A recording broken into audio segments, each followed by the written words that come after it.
Behöver du en bil? Mabe hyrbilar finns på över 150 platser i landet och vi har nästan lika många modeller att välja på. Mabe hyrbilar. Hyrbilar som passar dig. Hos Bright Esports i Västerås kan du testa på både NASCAR och olika formulabilar, precis som Svenska Eracingligan deltagare. Gå in på brightesports.com och boka just din tid.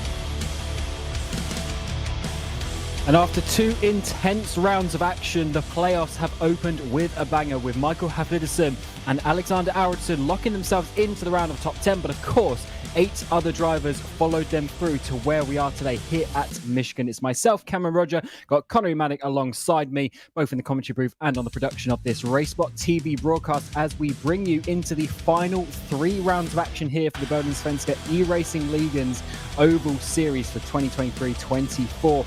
And of course, in the points, this is how we look.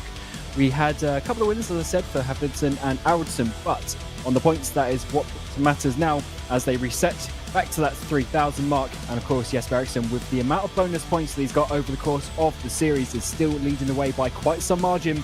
And realistically, the drivers in behind are going to need to win the races both tonight and in a couple of weeks at Dover, and then of course the championship race at Homestead Miami. That's going to be the important one to overcome that points difference. But look down the bottom, we've got a few drivers that need to do some work. We've got Fredriksson and Gunnarsson, who just scraped into the top 10, and Ullman and Solo not too far ahead, and of course Michael Haflidsson just outside the top 5, which will be our focus over the next couple of rounds. As I said, Michigan tonight and Dover in a couple of weeks. Michigan, very fast track, of course, a couple of miles round here.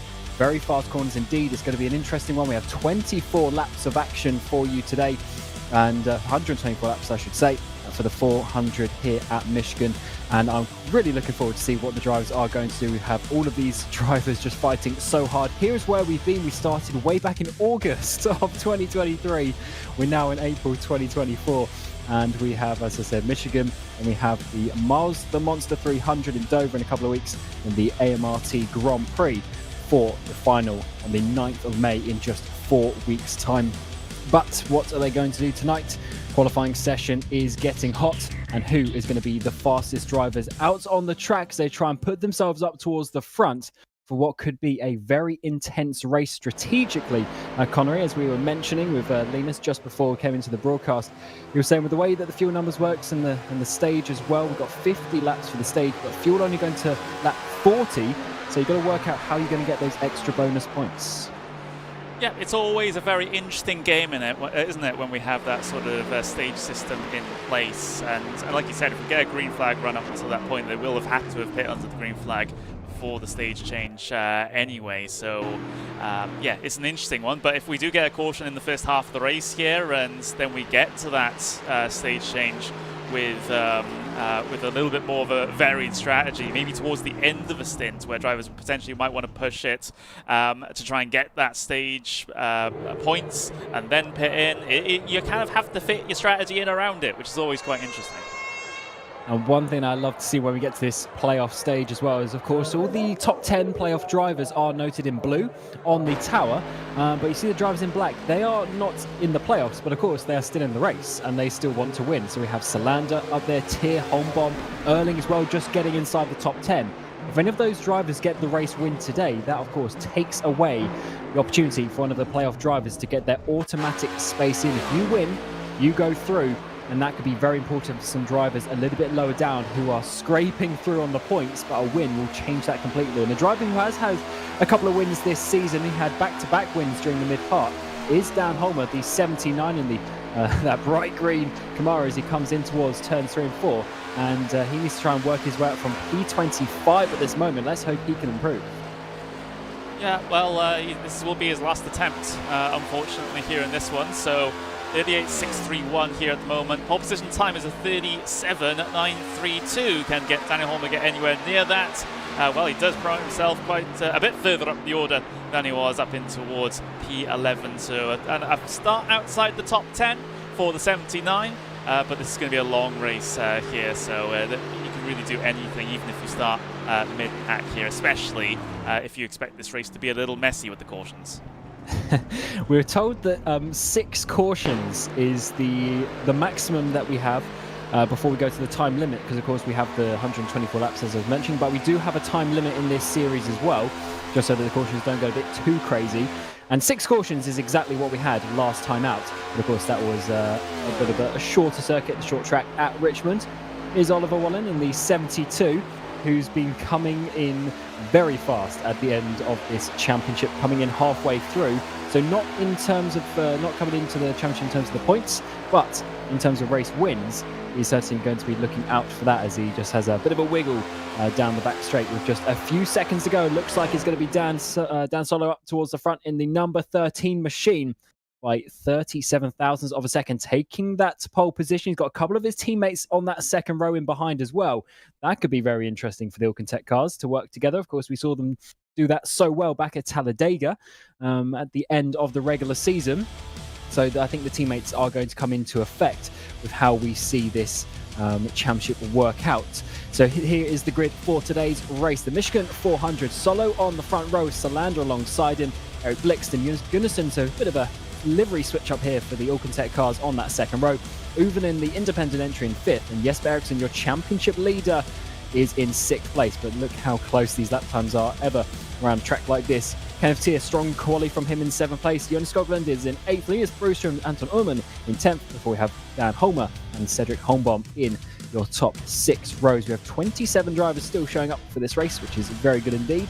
Erling and Hogman for fours there on your 7th row, with Hafliderson in the Sheriff's livery in the 81, with Johansson in 16th place, Arvidsson in the slightly changed black livery, and Bohlin in his standard blue livery for Bright Esports there in 18th place.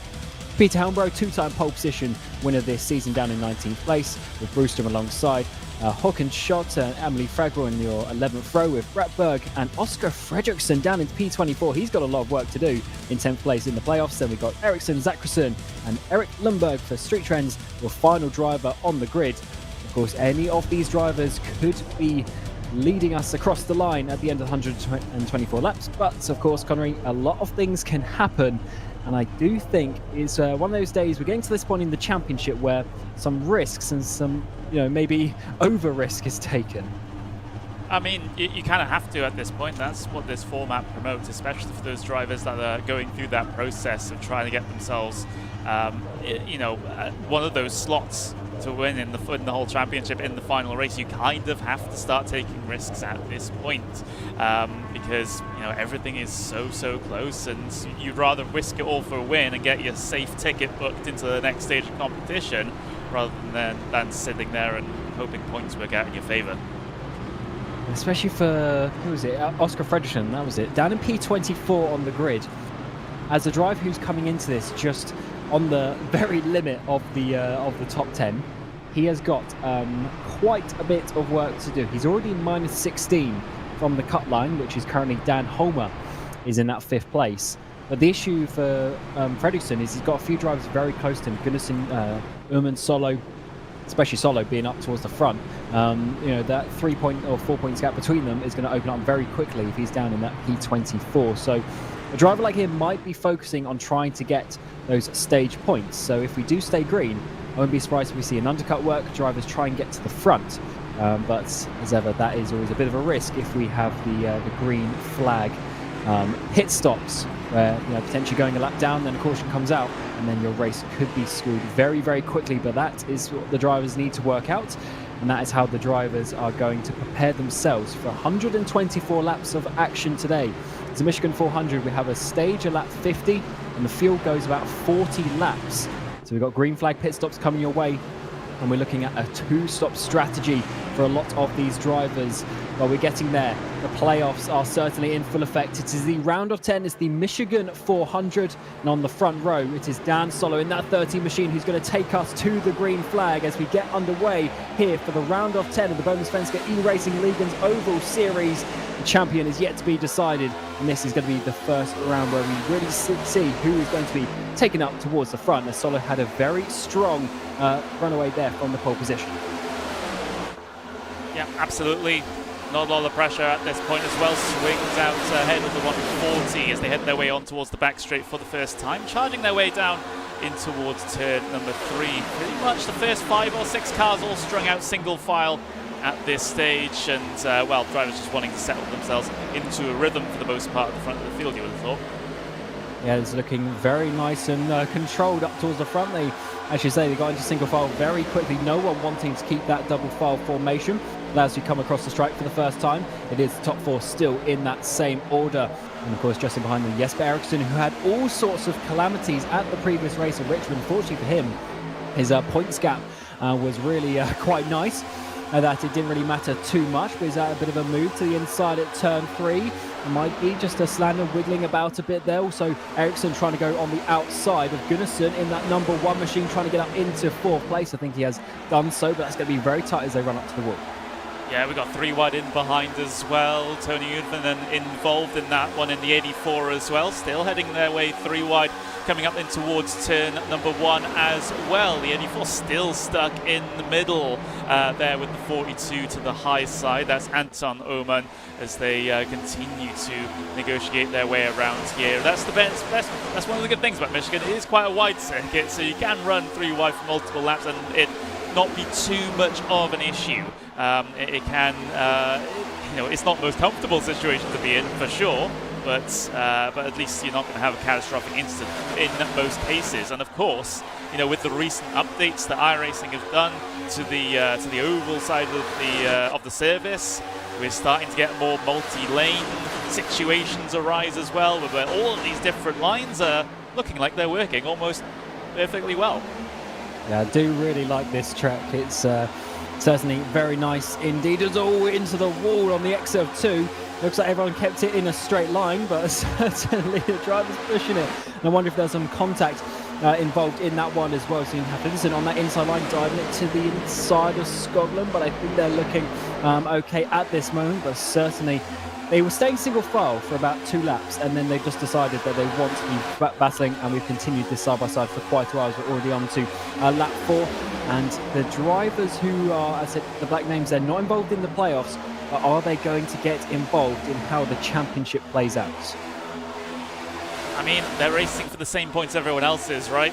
They have their own championships further down the order. Yes, they're not in the playoff system, but they still got points they can gain, and maybe a few positions higher they can finish. So they're racing for position just as much as has as much right to race for position just as much as those drivers highlighted in blue. Of course, our highest placed non-playoff driver right now is the 140, second place, Andre Seelander, doing very well indeed, as there's still fighting and disagreements going on behind.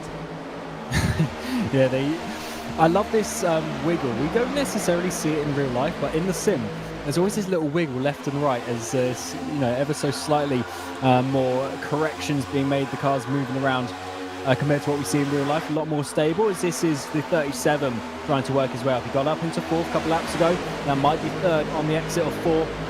The 42 up alongside him is making good progress in this first stint as well. As we continue to be side by side in the background, there is Hafidson. The black and white machine is one of the solo drivers on that inside line, trying to come up now to not get overrun in towards turn 1, but then you can dive it down and gain just a couple of meters in that apex. As we're seeing, he gained a couple of positions there on Gunnarsson and Uven, and just needs to keep it on that exit on 4, but we continue on with the front 2 still leading from the front. Yeah, unable to get away, really. Everyone keeping themselves in this draft pack here, of course. Michigan, one of the longer circuits. The speeds reached here can get quite crazy. Of course, they're doing, well, speaking in kilometers, they're doing over 300 kilometers coming across the start-finish line there. It's 320-ish on the way in towards turn number 1. So that's a lot of speed, and a lot of speed also means a lot of draft, which is why these drivers are keeping themselves close together. And this track really sort of favours the following as such as well, compared to some other tracks, how open, as we've been saying, the corners are. As 81 pushing his teammate, the number 1. Look at that couple of car lengths that he gained going in towards turn number 3. And that has worked out. He's got Oliver Bohlin in the 72. He's coming up from just outside the top 10 in that qualifying. He's got a 4-car train on that inside line working their way. And we do have the 2 teammates there continuing to work together, trying to make it a 2-lane race. The guys on the top seemingly loving that, potentially helping tyres just a little bit, but they might be overtaken by these cars working themselves up to the inside. This is working out quite nicely for Hafliton, who's it's the cars in the wall on the exit 2, but it's Hafliton going up place by place, one by one.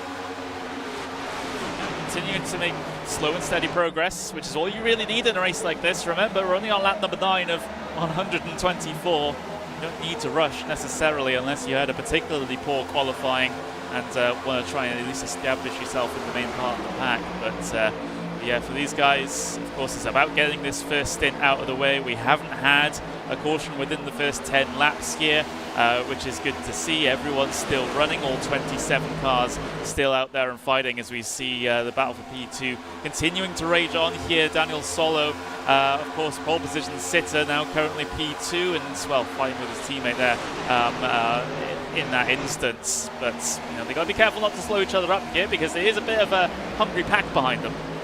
It's funny how these things change around so quickly. Oliver Bohlin, huge send up the inside there. Getting up into P4, of course, Scotland's got a little bit of a break up towards the front. He's dived down to the inside to not give the draft to the Alcantech cars on that outside line, and it seems to have worked just a little bit to hold on into that place. But look at the swarm of cars coming through, staying so close together as they will, of course, start to feel the tyre wear coming into effect. We're already in about 4/10, half a second off fastest laps of the race. We are going to be expecting about a second and a half of the lap time drop by the time we get to the end of the stint. And at that point, it's all about who has held on to the tyres more. It's okay taking all the speed through the corners now, but 30, 40 laps later, you need those tyres to hold on and battle, especially if we get a bit of strategy. Caution comes out, cars in the wall in the background. Oh, someone's backwards. That's the 52, so that is Haflidi Johansson. Trying to get that car spun back around. Doesn't look to be too much damage on that car, so, just saying that. If there's a little bit of hidden suspension damage, then that might be an issue. But first yellow of the day, and it involves the 52. We'll have to wind things back to see exactly who was involved in this one. But yeah, I mean, wasn't of course within the first 10 laps, but within the first 11 or 12. I wonder who comes down pit road. This is enough. We've done enough laps in the race that we can get to the caution. So does someone want to pit now? And of course then go to the back of the pack, but then potentially have an advantage later on. We'll have to see how that one works out, but then you have to pit directly after the caution as well. So maybe that doesn't work out in the long term, but maybe it gets you some stage points as the pace truck comes around. And yes, everyone know. Oh yes, Scotland came down. The drivers in behind didn't come. We did have, Oliver Bohlin also coming in the background. We've got a couple of the other drivers further back who realistically have nothing to lose, so that makes sense. But Solo, Gunnarsson, Salander, Havlicson, Uhrmann, all of the Alcantech cars, 1, 2, 3, 4, 5, staying out. They've got Jesper Eriksson in behind them, so it's a bit of a 50-50 split between the drivers. Must be a little bit more, about 60% of the drivers coming down pit road.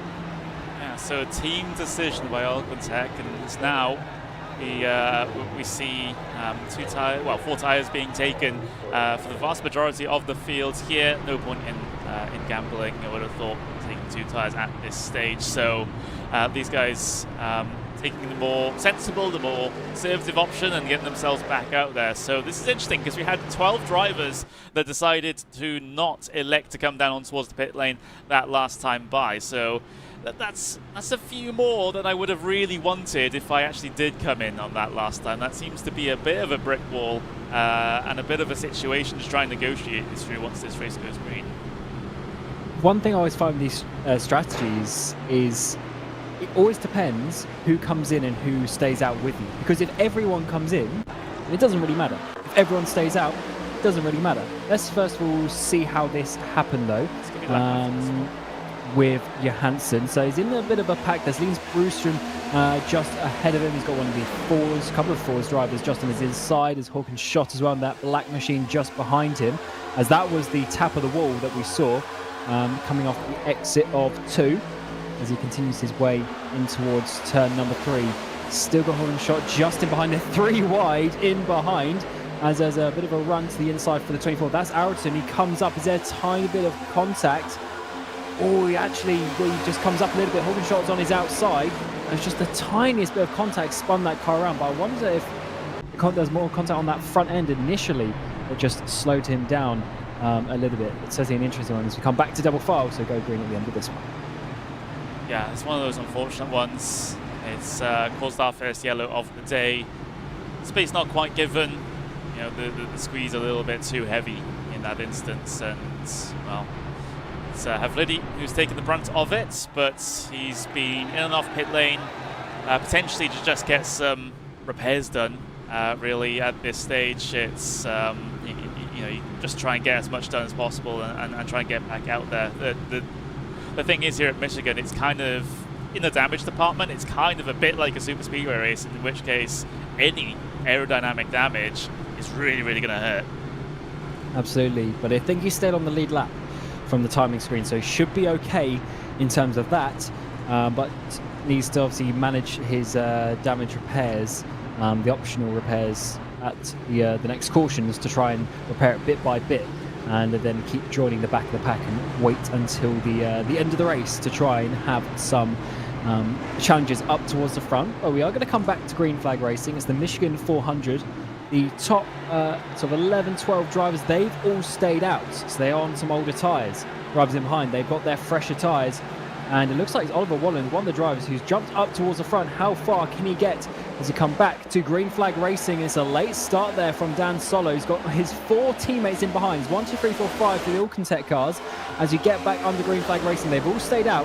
They're going to try and work together to make this strategy work. We've got the stage at lap 50. They will be able to potentially get almost there with the cautions coming in. Let's see how they can work it out as we come back to this green flag, and everyone's still moving around trying to work their way up. Yeah, it'll be very interesting to see how quickly those that took tyres can actually work their way through on this field. It's going to be interesting to try and track their progress as we see Eric Blixen and Anton Oman going wheel to wheel coming out of turn 4 here. That is the battle for P4 as well, as they all got strung out single file. Battling in behind though, these are some of the drivers that are on fresher tyres and trying to push their way through the field. Jonas Skoglund trying to battle it out with Linus Broström there at the moment. So it's fresh tyres versus old tyres. Careful coming off the corner there. It gets a little bit sketchy in and amongst them. But Skoglund still unable to get past Broström at the moment, actively side by side with him right now, but unable to really utilise the fresh tyres at the moment. Just hasn't really been given the space to do so, but now you can see the difference in the middle of the corner that it makes. Yeah, the fresh tyres is certainly good, but you can actually get choked up a little bit because you're almost going too fast compared to the other drivers. So it's Oliver Bohlin up in P8. He's the lead driver who's made a pit stop, and he actually had quite a bit shorter stop, so that is why he only had a 6-second stop, where Skoglund had a 14-second stop. So that's how Skoglund has lost some track position there. And of course, Linus Broström in behind. He's managed to get past him now, but Broström as well, he was the 3rd driver who has made a stop. There's that blue machine to the inside, trying to work his way up. He should be able to dive down, have that extra tie grip to keep it on that inside line, gain a few meters, and look how much he's dived on the inside of the 81. Goes a car length ahead already as you get in towards turn 4. And this is just showing you that that might be the better strategy, but Alcantech can stay inside the top 10 or so, at least for a while. It might just work out in the long run. Yeah, and of course we had a slightly split strategy on the stops as well, between 2 and 4 tyres. So that is worth noting. I did originally say I didn't think anyone would take the risk, but it seems like some have, and Oliver Bohlin is one of them. In the number 72 there, 6 seconds only stationary in his pit box. Now he's gotten himself to the inside of the 95 of Eric Blix and dives it down and in. You can see how much more performance there is underneath that car, even with two fresh bits of rubber on the car. He's still wheeling it around, and he's trying to get himself inside the top 3 and trying to disrupt that Alcantech chokehold. And he's overtaken about 3 cars a lap at this moment in time. So one more lap and he should be up towards the front as he holds it to the inside line. So the Alcantech cars are dropping down, but can they stay in formation and try to do something to work together? Or is it just on this inside row, inside lane that's opening up? Is it all of the drivers who pitted who are going to be sliding their way through? Here's the 72 again, trying, but he's actually just blocked a little bit because Skoglund has gone round. He had that outside line, and look at him. He goes to the front like he did in about lap 7 or 8 as he took the lead. He's done so again. He's pulling Bohlin with him, and Skoglund certainly knows what he's doing at this point of the championship. And this is working out very nicely for him as he goes to the inside line, and he will have the lead as there won't be enough tie grip on that outside line. Yeah, the Alcantech cars were hoping for a couple of quick cautions here to just try and maintain their track position, but now they are sliding further and further down the order. So new race leader now here on lap 20. Jonas Skoglund back to the pointy end of the field, and we're seeing Oliver Bohlin and Linus Broström trying to scythe their way through these cars here at the moment with the better performance, the fresher tyres. It really is making a difference once any of these green flag long runs go for, well, really any number of laps. Oh, we had some cars really wiggling about there down the front straight. Brewstrom, the only driver really on that inside line, but the 72, his teammate drops down to give him the toes to come out onto the back straight. And I think what we're seeing here is now, so it's a difference between 0 tyres, 2 and 4, because Skoglund changing all 4. Look at him pulling away, as we've now seen the 72 not able to get past the Alcantech cars in the same way. So that is certainly an interesting point to note, is that tyres seemingly they're going to be a crucial factor as you get longer and longer into this race. They're going to be absolutely massive, and yeah, I'm glad you pointed it out there, because Bohlin struggling to get through on some of these more higher placed Alcantech cars. You'll just about be able to do it through 1 and 2 this time around, as Alcantech continue to maintain the high side, and Linus also trying to make short work of those cars as well. But this has all allowed Skoglund to get away. Skoglund wants this to be a completely full green flag run, because he can then lean on those tyres so much more to try and pull the gap for when we get potential green flag stops. Absolutely, it's working out for the drivers who've pit so far, and it's one of those things where it's a tiny advantage really, but it has a big overall effect. So let's see how this one works out, and as ever, as you say, Connor, it depends if and when more cautions come out. Everyone is staying fairly close together as well in behind. It has spread out, I'd say, a little bit more than what we saw in that first stint, but that is because of the differential in some of these tyres. But certainly it is staying fairly close for these drivers who haven't stopped. Of course, is that Dan Solo, who's battling with Linus Brewstrom, so he's still able to keep it there. So it's not like they're being absolutely ran over. And looking at the pace, yeah, we are still about 6/10 off the fastest laps already. So these tyres will be dropping. So yeah, you can't have the advantage forever. Yeah, they're not surviving. Track conditions, warm, not the worst I've seen. 27 degrees on the circuit. Solo and Brewstrom going wheel to wheel, getting very close coming off the corner. Brewstrom still not quite able to get his way through, and well, it will really be all about how much can that number 13 hold up the 71 here at the moment, because despite the slight tyre advantage, Linus currently unable to try and get himself through. I think he will inevitably, but it's just a matter of how many laps. And it's funny how when you see these different strategies stabilise, it's like, well, what actually was the better strategy? Because Skoglund was leading before, he's leading now. Solo was up in that top 3, top 5 battle, which is exactly where he is now as well. So they've all done different things, have ended up in the same place at this moment in time. So it's it's sort of the long game. Of course, we still have about 100 laps to go in this race. So we've had 20% of the racing action, and it is the strategic battles I think we're going to be seeing later on in this race. But it's funny how these playoffs work. We had Aronson, who dominated the last race. We haven't spoken about him all race today. He's down in 13th place. You have Skoglund, who actually missed out on the top 10. He's listed on blue, but he's actually not in the playoffs. Unfortunately, he missed out. Now he's having the race of his life, which he could have needed at the previous race. It's funny how it works.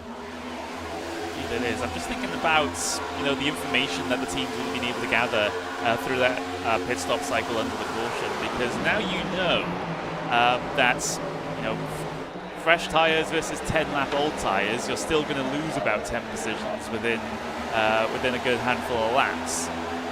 So that is good information to try and base any future decisions off, because yes, you can test, yes, you can see, okay, over a normal stint we drop so much time, but when we get under actual racing conditions, it can be a little bit different. So I would say the teams would have learned from even that single hit under yellow to try and inform their decisions a little bit later on. They know how much of a buffer they need, depending on the laps left, to be able to be safe from fresh tyre charges. Yeah, definitely, because Solo, he's got Dan Holman now on the 79 on his inside, but 13 really is keeping there with the fresher tyre runners, so it's actually working out not too bad. And, it's only Blix and Habilison who've dropped down to 11th and 12th in the background, so they're only just outside that top 10. So realistically, they've only lost about 5 places already, so that is, not too bad for these guys who are obviously trying to slow up, as such, these drivers out ahead, as they really do go wide on the exit of 2 there, using all the road. No one in the wall this time around. As we is that seeing, yes it is, it's Bohlin to the inside of his teammate Bohlin, so it's the three Bright Esports entries as they come in towards turn 3 and 4. Bohlin goes for into second place, trying to chase down Skoglund in the head. Indeed, Venus finally through, and well, the rest of them behind having to try and sort out their differences as well. Skoglund hasn't been able to pull away really, still 0.2 of a second. I think that draft is really keeping things close together here, despite Skoglund being on 4 tyres compared to the no and 2 tyre runners. Still not quite able to pull away, and he's sort of dragging the rest of the field with him. And here comes Linus actually down towards the inside on your race leader. He wants to go to the pointy end of the field, and I think Skoglund will let him have it. 4 tyres, it worked for a few laps, but has he pushed them too much? Holmer and Broström go through as we come across the stripe to go on to lap 30, and it's certainly changing around here up towards the front. We've got Tony Uvinen there on that inside line. He's working his way up. So it really is a huge game out there of how you want to control this race. Certainly a difficult one so far as you come up towards the quarter mark in this race. We've now got Dan Holmer leading the way in the 79, a couple-time race winner this season. We've got Broström behind, also a race winner this season. And it's certainly working out for them at this point in the race. It's very interesting seeing how this is working out here. It's you see Bohlin actually slow coming off of turn 4, moving then down towards the inside here from 1. 84 making good progress now, and well, he's the driver that did not take any tyres on that last stop, yet he's still actually quite competitive. So it feels like, again, that is another crucial little piece of information, Linus. Yes, the drop-off is quite significant within the first 5 or 10 laps, but the longer the stints go on, you know, the flatter the curve becomes somewhat. So you're not actually losing as much performance out of the tyre per lap as you were at the very start of the stint. Yes, certainly. It's ever-changing game that you have to try and be on top of. And it's ever-changing targets. But it seems like we've actually closed up into this single file formation once more. This is similar to what we saw that first stint. So not too long after the green flag, it was sort of spread out. There's a car length or so between each of the cars, and we've now really bunched up. So everyone's come back together. There were the differences at the start of the stint. Now that tyre wear's come into it, the fresher tyres are becoming less and less of an advantage. And it really seems like the drivers who stayed out earlier still are in with a shout, holding on to this. Remember, the stage is at 50, so we've still got quite a long way until then. So the drivers who stayed out under the caution, are they actually just trying to save fuel and get to that stage, or do they know that everyone realistically is going to have to pit before that? We'll have to find out. Well, it's one of the question marks hanging over this race, of course, about how the fuel strategy will work out, especially trying to play around with track decision once we get to the halfway stage and when the stage points be awarded. It's all fun and games, isn't it? As we see side by side further ahead, it's Uvinen and Bohlin again, wheel to wheel, and they are keeping with your leaders as well. It's all very close here at the very front of the field.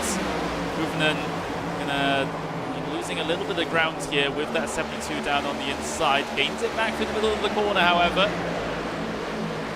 There's different lines all coming into effect. It's really great to see this instead of everyone just sort of pinned to the bottom. Yeah, despite them going, best part 200 miles an hour, the overtakes happen so slow. And you really have to work for it. And it's just literally just meter by meter, inch by inch, how you have to work your way up alongside someone. There's shorty contact between Bohlin and the 37 Jesper Eriksson. That could easily have been the blue machine being spun into the wall, like we saw with Johansson earlier, but they continue on. That was, a bit of a jump, potentially, for those involved, and those behind that saw it happen as well. They were preparing to avoid a big incident, but they were all able to gather it up, keep this race going. We had one caution here so far we're on the 35th lap here at the moment. We have not had any green flag stops just yet, though. We're sort of getting towards halfway through the stint now for that to happen. Yes, absolutely. I do wonder, the drivers who stayed out, we were told lap 40, approximately, under green flag conditions. We had one caution. So that's probably going to go nearer, say, 45.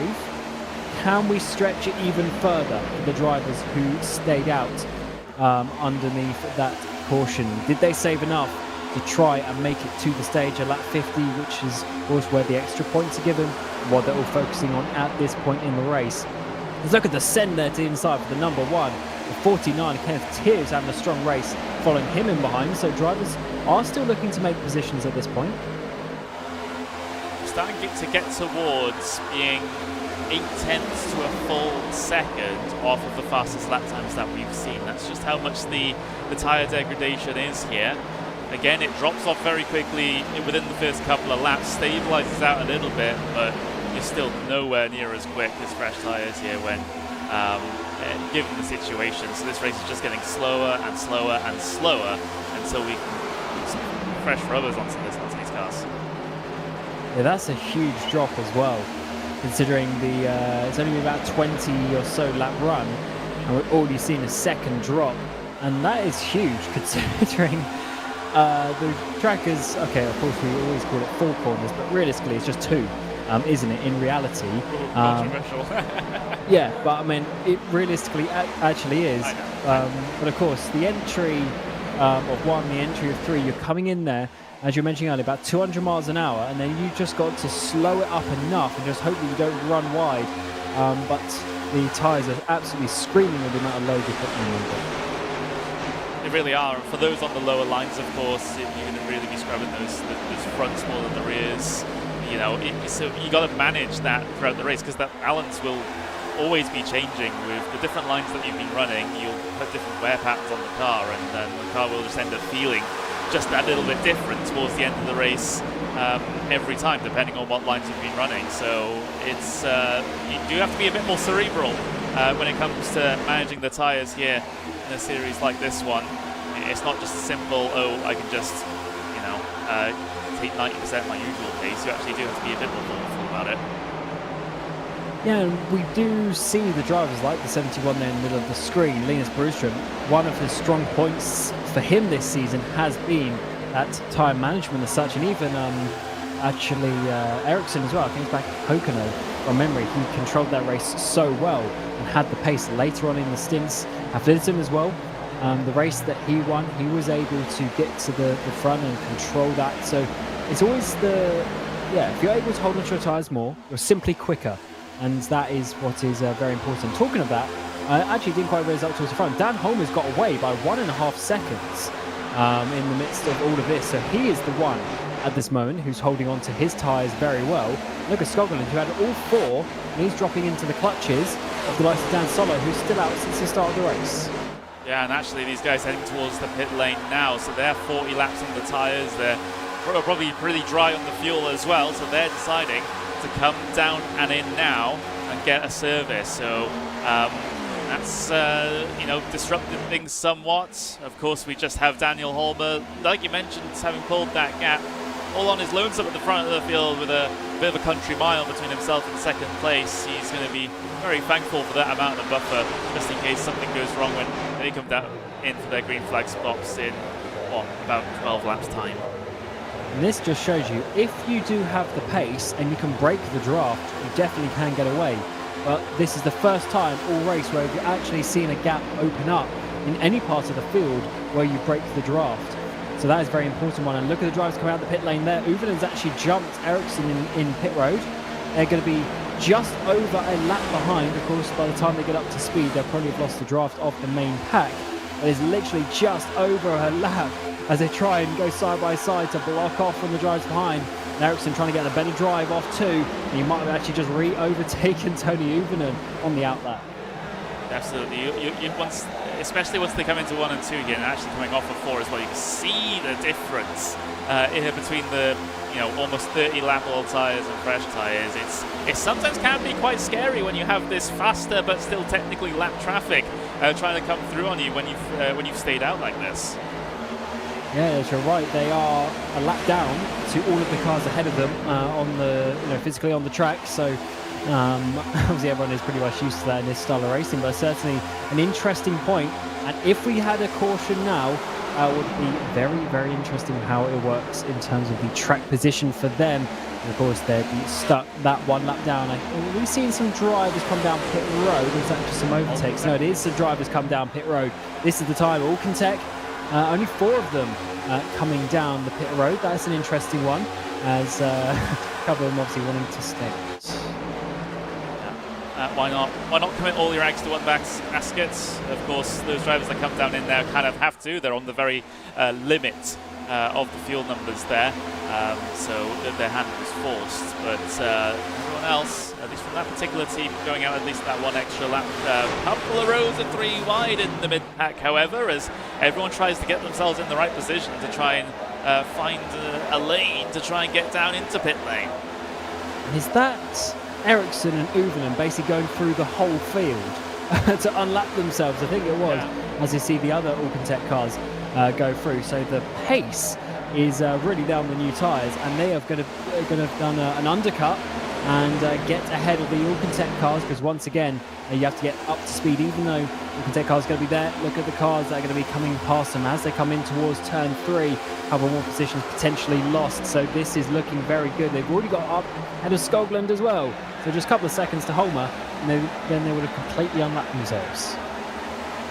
Absolutely means they're slightly more safe to any caution shenanigans and not have to rely on wave rounds and lucky dogs and things like that. But we see Uvenen just about to get past, well, he has got past Skoglund here and is charging towards Daniel Holmer, who maintains that 2-second lead over the 83. It's been a very, very good last 10 laps or so for Holmer for him to try and establish this gap, and we'll have to see if he holds it once those guys come down in for green flag stops. It's about 7 laps, well, I mean 6 probably, when we'll see the first couple come in from the cars that pitted during the caution. I can't work out what is going to be better later on in the race. Of course, for the stage that is coming up, if Holmer, he will be able to get to that stage, so he's looking good for those points. But in terms of the race win, I do wonder if this offset strategy that we're seeing from those 12 drivers who stayed out of that first caution, I do wonder how that's going to work out. As look at this carnage coming in towards 3. We're getting 3 lanes. Oliver Bohlin right in the middle in that blue machine as he tries to work his way through with all of the traffic. This is getting a bit dicey. It really is, because again, you're just having to put your car in the right place at the right time. You have people on the lead lap that still haven't yet pitted. You have people who are on fresh tyres trying to come through. We'll see 4 wide and amongst the group of cars into 1. They're just about able to make that work, but you always tense up a little bit when that happens. Certainly do. It's so easy just to, I mean, I know they have the spotters and everything like that, but it's so easy just to slightly misjudge a situation, and the tiniest contact, that's all you need in these cars. Whilst they look so planted, they are also kind of floating at the same time, and you just get the tiniest bit of contact and you send the weight going around, and all of a sudden the tyres can't handle it and you go for a spin. It's very, very quickly how these things can change around. And we are getting almost to that lap 50 mark. It's lap 49. 1 3/4 laps remain until the end of the stage. Holmer's looking good for it, as he's managed to hold that gap to Scotland. He absolutely has. Again, gap hasn't grown or shrunk any. It's just been rock steady at that 2 seconds. So Holmer managing this race very well here at the moment, and everyone else just trying to play a catch-up here at this stage. See if they can try and work some magic when it comes to this upcoming pit stop phase for about 15 of the cars that we have here that have yet to do green flag stops. It can still potentially shake things up. We've seen, how much of a difference the fresh tyres have. Daniel Holmer, get this, 39.6 last time around the circuit. His best is a 38.2. You're almost a second and a half slower than our fastest laps. But his strategy has worked, because he's got to the front, and as he gets overtaken by the Alcantech cars on the inside, he's not going to worry about that at this point in the race, because comes out of the final corner and he will be taking the stage win and the extra 10 bonus points that come with that as well. And of course his teammate Linus Bruchen will be in behind in second place. Bright Esports doing that very nicely as they have worked themselves up there. They're 4th and 5th in the playoff standings. and they have got the maximum bonus points they can at this point in the race. Not only, of course, leading laps, get bonus point for leading the lap, but also from the positions as well. Skoglund going down to P3 by the end of that after leading for so long. Ericsson as well jumping up from his interesting qualifying in first round. He managed to get up there into a good finishing position in the stage. So it's certainly a strategic game. A green flag pit stop still to come for the overall win. I'm just super excited to see how this turns out because we have a tale of two races here at the moment for these drivers. We have those that pitted during the yellow flag at the start of this race and those that did not.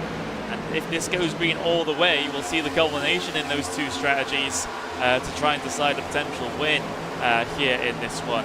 That is all sorts of exciting. But we see Skoglund and Aracingligan battling it out. This is for P3, effective P3 out there on circuit. And they're going to get all kind of snarled up behind Linus Broström here. Broström being a little bit of a blockade there on that high side. He'll get the push from Skoglund, however, and Skoglund will make himself clear of Helmroom at least for now.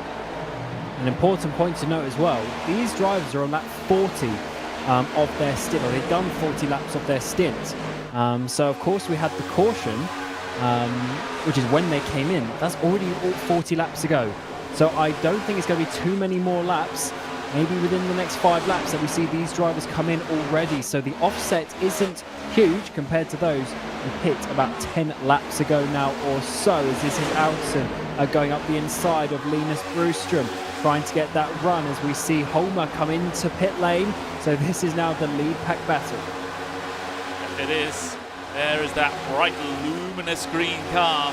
A race leader for the last, 25, 30 laps or so, coming down and in for his green flag pit stop service. That was 40 laps on the dot for Holmer, of course, including a couple of laps of pacing at the very start of it. So, yeah, I guess under normal green flag conditions, if you had a green flag stop, 40 laps is probably about the best that you could do. And we're, so you got to keep that in mind now for the end of this race, as we see yet more drivers angle their way down on towards the pit lane. Which is good news, because that means it's 2 stints to the end of this race. There'll be one more green flag stop after this one. So they're not tight on fuel in that regard. So even though they obviously sort of did that extra pit stop as such, they are still looking at a 3-stop strategy, which is still one that can work in this. But as we see, there's Dan Holmer just ahead of his teammate Linus Broström there. And let's see this, he's coming down to the inside line, so he'll be coming into pit road. And look how early he had to commit to that pit road.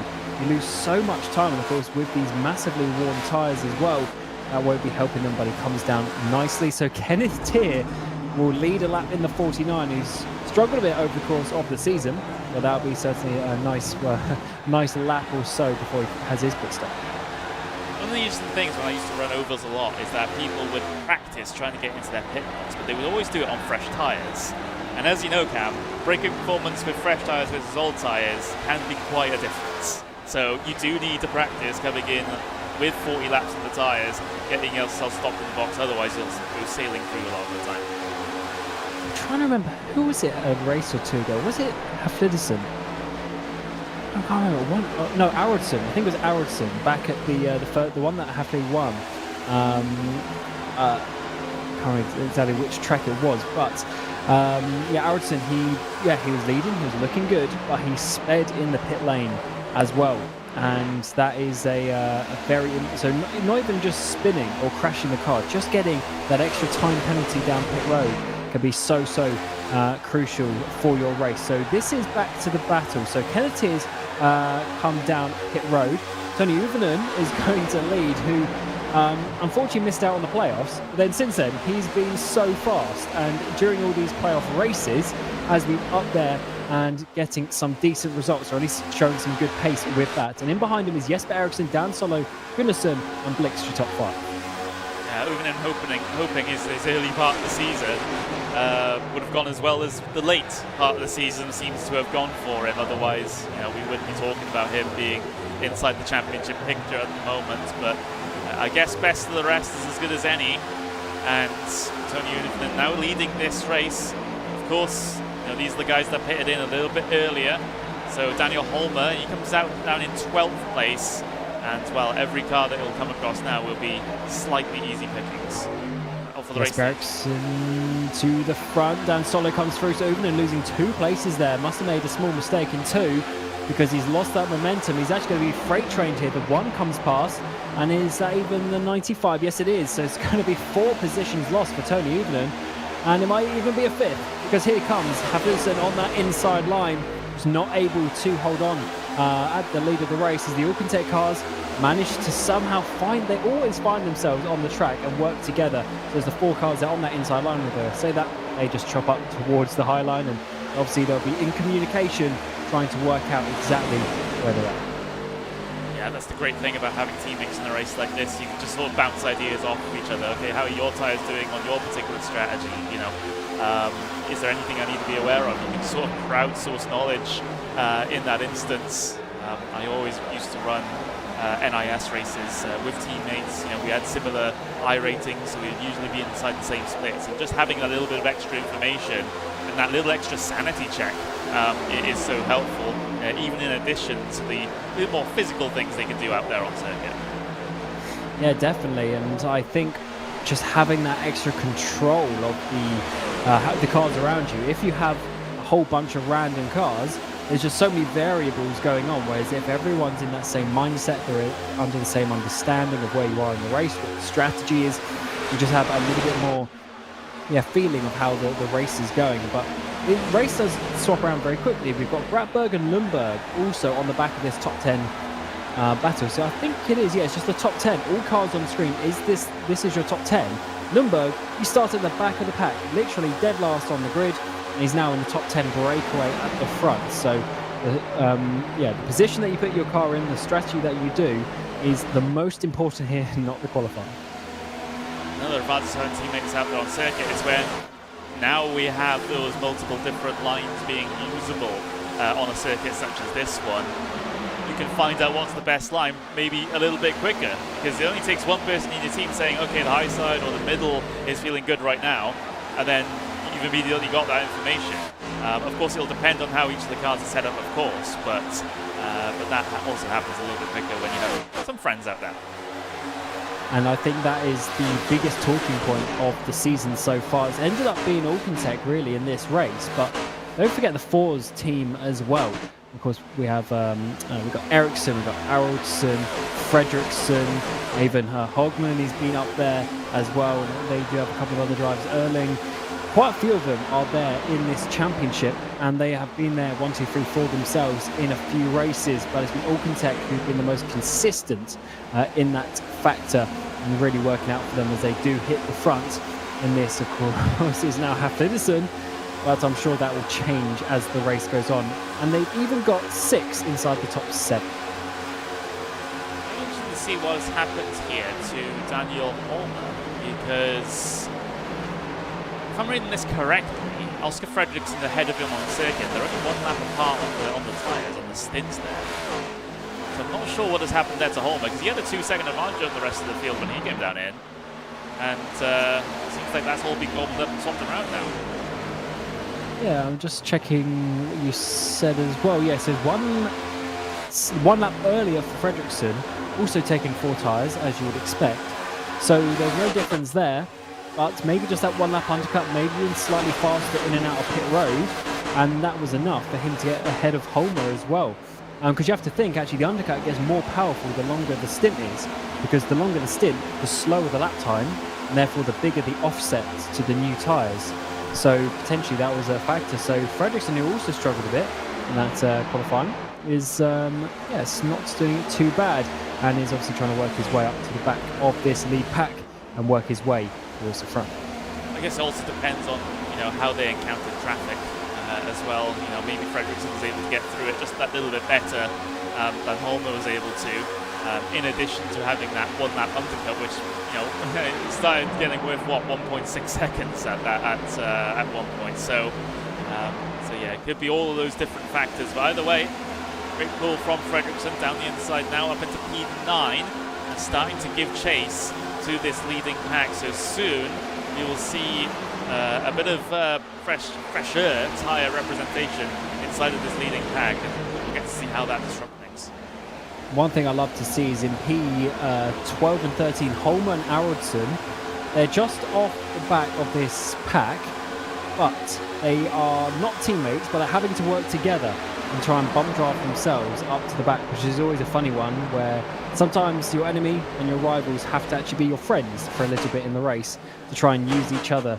They're going to have to try do their best with the aero games to catch up to that battle. But I don't think it's going to take too much longer, because Bratberg and Lundberg seem to be struggling at the back parts of this top 10, top 11. Yeah, it's almost 0.8 of a second a difference between these two cars and those couple ahead. So this should be pretty easy for both Holmer and Arolsen, to try and negotiate these bits of slower traffic here as they go around the outsides across the pit straights of Anton Bratberg, and continuing on their merry way, but still being swapped around inside that main battle pack. Of course, Oscar Fredriksson is definitely involved in the thick of things now, and again leaning on those slightly newer tyres to try and get past some of these front runners. He's doing a good job of it. Look at him go all the way down to the inside and just has the performance to hold it down there. And it's only 8 or 9 laps difference, but it seems like that is the rate in which these tyres go off. They're even in, what are we doing, 38 seconds a lap. So even in about 5 minutes, 6 minutes of action around a track like this, that is enough for the tyres to drop off to a significant level that you can basically just drive around people, because that's what he's doing. He's already up into 3rd place, and before long I'm sure he'll be at the front. Oh yeah, he's going to get one per corner potentially here. Is that 112 again leading on, going down towards the inside, using the best of that tyre performance. Going to be getting himself ahead of Michael Hafliderson here. Will take until the end of the straight to be able to do it, but I get the feeling this is going to be inevitable, and it'll be inevitable that Fredriksson will get himself to the race lead here as well, as he's able to angle to the inside. This is quite a race that is working out to be here at the Michigan 400 at Michigan International Speedway. Of course, the opening part of round of 10 for the Bohlin Svenska Eracingligan's Oval Series. And as we look on the 112 taking the lead in this race, a driver who is leading the points and actually needing a win, to be honest. He's 16 points off the cut. And then the cut line is another 36 behind Jesper Eriksson leading the way. So Fredriksson, in terms of the points, he is going to struggle to win this championship. Near impossible, to be honest. So he needs to get the wins to book his place into, firstly, that final 5, but then he will need to win at Homestead Miami, to be honest, to win this championship. But stranger things have happened in this format of racing, and he's running away with it as we are well over halfway now. Fredriksson trying to leverage this now, build as much of a gap as is possible. But meanwhile, we still do have Holmer and Arolsen, the rest of the slightly fresher tyre runners yet to really work their way through on this. And it starts to get a bit concerning now, because the gap from Fredriksson down to P10 Arolsen, that is 2.3 seconds now. So that's actually wider than any gap Holmer was able to develop inside the first half of the race. Yes, it's weird how this race changes around so much. Just a pit stop here or there, a few laps of pushing here and there can really change things around. And it started to spread out quite a bit up towards the front here, as there's some differentials of, you think, the tyres coming in at this point. A couple of drivers are struggling, and a couple of drivers are doing well, because Linus Brewster is also joining the back of this battle.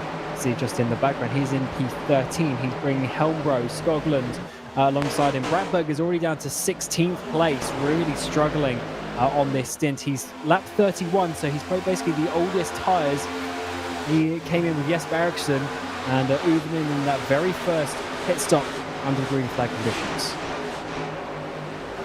Not a great day at the office, but what can you do in this sort of situation? The performance just doesn't quite seem to be there for him.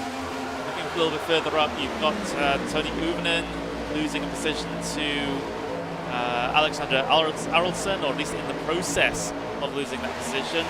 He'll make much more sure of it on the way through the corner here. So officially, Aroldsson and Holmer have caught up to this main leading pack now, but they're going to have to try and get through all of this, lose a lot more time in doing so, and that time will all be going straight into the hands of Oscar Fredriksson, who has a whole bunch of clear air now. Certainly does. He hasn't quite got out of the draft range just yet from the cars behind, which is what Holmer did in the previous stint, but he does have a nice little advantage. But yeah, just looking at the delta as well, comes down by about a 1/10 of a second just from the stripe in towards turn 1. But then he should have the speed to pull away in the corner and open that gap back up a little bit. So I want to see how these drivers, the likes of Holmer, come through. He's got about a 10 lap advantage on Salander. The 140 is going to be sliding up the inside there, and that 10 laps seems to be enough, because Fredriksson, it was only 8 laps and he was able to work his way to the front, but unfortunately Holmer, he had that extra 5 seconds that he had to close down. Well, gap from Aroldsson to race leader, well, was 2.8 or something, didn't it? Wasn't it? It's now 1. So that's how quickly things can change. Fredriksson unable to get away, and the draft lock keeping those drivers behind him.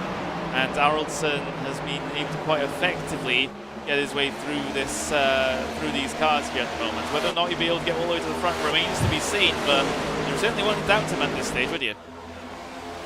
No, he's looking very good, and again we're back to that situation of I'm still not sure which strategy is best in the long run. It seems that pitting early, of course, you gain that track position, and then pitting later, you then seem to gain it back when the tyres fall off. So it's a game of cat and mouse, and it depends on what the numbers add up to by the end of the 124 laps, and you never know. There's going to be some green-white checkers to go after that as the drivers try and lock themselves inside the round of, well, the final 5, I should say. Of course, it's the first opportunity to do so before we come back at Dover in a couple of weeks' time. Will be the final opportunity to get yourself inside that top 5. And across the line we go. Fredriksson still has a 4/10 of a second advantage at the front, so he hasn't pulled away. Yeah, absolutely. And he kept in check here, even though they are fighting for behind as well. We see Holmer and Blixt getting themselves established into a side-by-side here coming down the back straight. So that might help just that little bit, but he needs a bit more to try and be able to build up that buffer to be safe in the next set of stops. Wheel to wheel, 79 and a 95 through 3 and 4, and we're seeing that Haflidson's getting backed up behind this. You see Solo back there as well, looking to try and make an impact. A push on the outside line for Haflidsson will actually get himself the decision. No, it's going to be challenged still. Holmer down the inside. Literally, if you look away for 2 laps and then you come back, the order is completely different at this point of the race. It is ever changing with the different strategies that we've got going on. As you see there, we're now down into the final 50 laps in this race. Now be counting down very quickly because we've been under the green flag running for quite a long time now, as that is opening up the strategy quite a lot. Holmer's really having to work for this to get up into that second place. Is that Bruce Mile? I thought he was diving into pit road for a moment. No, he was coming to the inside of a 3-wide situation as he tries to work his way up inside this top 10 after he, similar to Holmer, just because of their strategy, lost a lot of time to this lead pack there, about 5 or so seconds to catch up, and now they're in the midst of it. It's a question, could some of these guys be marginal on fuel? Because we saw people reach, what, 40, with a couple of caution laps included, what, 42, 43 laps, right? So ideally maybe 40, 41 under a full green flag run. That's getting it pretty close for those drivers that are on, what, the 34 laps or the 35 laps on their stint right now. That is very true. And then, as I mentioned, if we get a green-white checker, you've got to have some fuel in the end for that. Yeah. Of course, it might be to a point where if we did get that situation, everyone comes down the pit road for the new tyres as well. But yes, you can't guarantee that. So you need to be making sure you have those extra couple of laps in hand just in case you need them. So maybe there's some fuel saving going on for those drivers, and it is mostly the Alcantech cars. Although Ericsson, actually, I believe he's on 39, so I'm not sure if he's going to be able to make it if we go green to the end. I don't think he would. Not unless he's done a massive amount of fuel saving over the course of this entire stint. He would have had to be fuel saving from the get-go, really, to try and push the fuel out that far. Coming through here now, again, everything being shuffled around, everyone trying to explore the different portions of the circuit to try and find some speed, and of course having half a mind about when they're going to come down in and interesting and important decision making for some of the teams. So this is the first indication where the maths is working out that maybe that early stop isn't going to work out on the fuel number. That is going to be an interesting one. And yes, you're right, Holmer goes to the front as Fredriksson, he had that 4/10 gap. It's come down. No, it's not actually, because Holmer, for one reason or another, doesn't go to the inside. And we still have Blixt, who of course is on that slightly longer strategy as well, but he's still there in third place with good speed. Absolutely. Starting to get to that time now. You're starting to look maybe at those yellow cones as you're going by and trying to psychologically get yourself ready for a green flag pit stop. Couple dropping down low, and we're going to see any come down in with 40, coming up to 42 to go. Yes, we will. Jesper Eriksson decided to come down in. Car in behind as well, Uvenen. Eek. 42 to go. 41 laps in the stint. This is going to be very close because, as I said, with the potential of needing some extra laps of fuel, especially in a playoff round, that is very tight. And for Ericsson, for him, he of course doesn't really need the points as such, but what he will do if he wins the race, for instance, is take that opportunity away from someone else. So that is the important factor that he has to consider. But the race continues on at the front. Fredriksson still leads, and this is now Broström. Can he make it in the middle of a 3 wide? He gets past his teammate Holmer. He didn't get the run off 4 because the 24 of Ericsson also is going to get past him into 1. Yeah, Broström actually a couple of laps fresher tyres than what Fredriksson was running, and 2 laps fresher tyres than what Holmer was running. It seems like that even makes a difference this late on in the stint. So Broström now to the pointy end of the field. It might be, might be another potentially 10-12 laps that he'll be leading this race if he's able to keep everyone else behind before he'll also have to come down in. Things changing ever so quickly. So who is the next one's coming? So it's going to be the Alcantech cars. They're on 39 now, so the next lap or 2 and they'll be coming down pit road, so they'll be a lot better on that number. So now is it actually going to be the ones who stayed out long? Is this going to work out well for them? Because they'll be slightly undercut now, but then like they did in this stint, they'll be coming back with fresher tyres at the end as they're all in the wall, and that has caused a spin, and this might be a caution that comes out. So for those who just pit, if they are laps down, this might be a game over for them, but I think they might just about be okay. But caution comes out, Lex continues on, but we are going to be slowing down and seeing drivers come down pit road. I swear there were like 4 cars that all hit the wall simultaneously there. Very weird situation. Eric Blixt was the main trigger of the caution as he spun down towards the inside, but oh my word. Interesting how this is going to work out, because Broström and Fredriksson, who else is in there, Holmer, out, and all these drivers that we thought were going to be going another 10 laps and having a tyre advantage at the end, that is gone, because surely they've got to come down pit road now. Let's see how this one works. So we've got Eric Blixt. He's got the 24 outs in ahead. Is it just a situation where they're going to follow each other's line as such, and as soon as one goes wide, they all do? And it wasn't that lap. Yes, it wasn't that lap, as we'll try and see. Blixt this time around, he's got Holmer in front of him. Now I do think it's a situation they're all struggling on tyres a little bit. It's getting later in the stint, they go up wide, and then they just sort of follow each other, maybe with a bit of the dirty air as well, not helping. Home road, they all go wide, and they must have had just a tiniest bit of contact from the 81 in the background. That is one of the weirdest situations.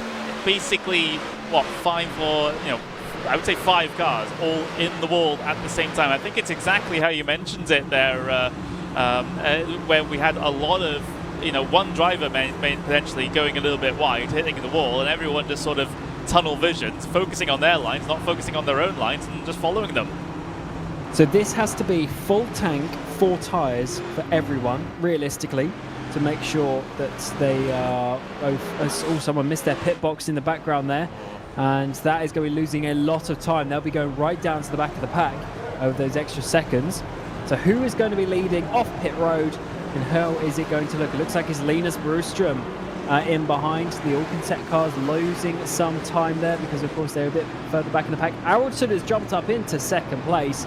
And for those who pit early, so that is Ericsson, Nürnberg, Uven and Bratberg, Holmbob, they are all going to be at the back of this pack, and they've got a lot of work to do. So it's really funny how you never know what the strategy is going to look, but as you get to potentially final caution, it looks like the very early pit stop was not the one today. Yeah, that's just how the caution fell. Unfortunately, it's really a hard one to take, and I imagine a lot of those drivers that were, had pitted in, were laps down, were on pit lane when the caution came out. They're really going to be super, super frustrated about that. That is not the ideal situation, of course. Of course, they will be able to, most of them will be able to get their lap back here at least, but you never want to be starting at the back of the pack with, 37, 36 laps to go. Yes, it's going to be a tough one. But Ericsson, I can't remember which race it was. I think it was the second race of the season back at Kansas. He did come through pretty much from the back, but of course that was a slightly different situation as the caution was very late on. Linus Broström stayed out on the older tyres. Ericsson came through, but with how far away we are from the end, it's basically a full stint.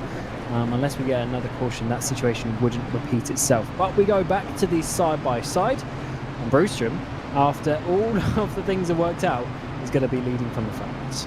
Yeah.